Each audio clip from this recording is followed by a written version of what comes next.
அனைவருக்கும் வணக்கம். இது உங்கள் காக்கின் கனவுகள் காவலர் பயிற்சி மையம். இன்னைக்கு பாத்தீங்கன்னா தினம் ஒரு கணிதத்துல உளவியல் டாபிக்ல இருந்து ஒரு வினா பார்க்கலாம்.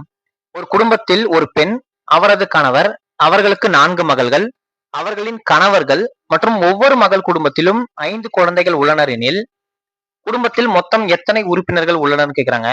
அப்போ ஒரு குடும்பத்தில் ஒரு பெண், அவரது கணவர்,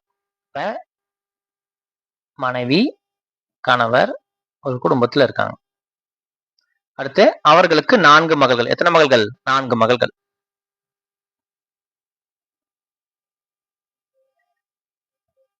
இது மகள் 1, இது மகள் 2, இது மகள் 3, இது மகள் 4. அவர்களின் கணவர்கள். அப்போ ஒவ்வொரு மகளுக்கும் கணவர் இருக்காங்க. மகள் 1க்கு கணவர், மகள் 2க்கு கணவர், மகள் 3க்கு கணவர், மகள் 4க்கு கணவர். அடுத்து மற்றும் ஒவ்வொரு மகள் குடும்பத்திலும் 5 குழந்தைகள் உள்ளனர். அப்போ ஒவ்வொரு மகள் குடும்பத்திலும் எத்தனை குழந்தைகள் இருக்காங்களாம்? 5 குழந்தைகள் இருக்காங்களாம். மகள் 1க்கு 5 குழந்தைகள், மகள் 2க்கு 5 குழந்தைகள், மகள் 3க்கு 5 குழந்தைகள், மகள் 4க்கு 5 குழந்தைகள் எனில் குடும்பத்தில் மொத்தம் எத்தனை உறுப்பினர்கள் இருக்காங்கன்னு கேக்குறாங்க.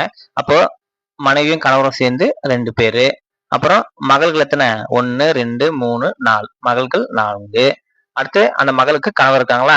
ஒவ்வொரு மகளுக்கும் ஒரு கணவர். 1, 2, 3, 4 இப்ப 4. அடுத்து ஒவ்வொரு மகளுக்கும் எத்தனை குழந்தைகள் இருக்காங்க? 5 குழந்தைகள் இருக்காங்க. அப்ப 5, 5, 5 4 5 இருக்கு. அப்ப 4 5 எவ்வளவு? 20. மொத்தம் எத்தனை உறுப்பினர்கள் கேக்குறாங்க. அவ்வளவுதான். 20, 24, 28, 30. மொத்த உறுப்பினர் எத்தனை கிடைச்சிருக்கு? 30. ஆப்ஷன்ல எங்க இருக்கு பாருங்க 30. Answer option A 30. தேங்க்யூ.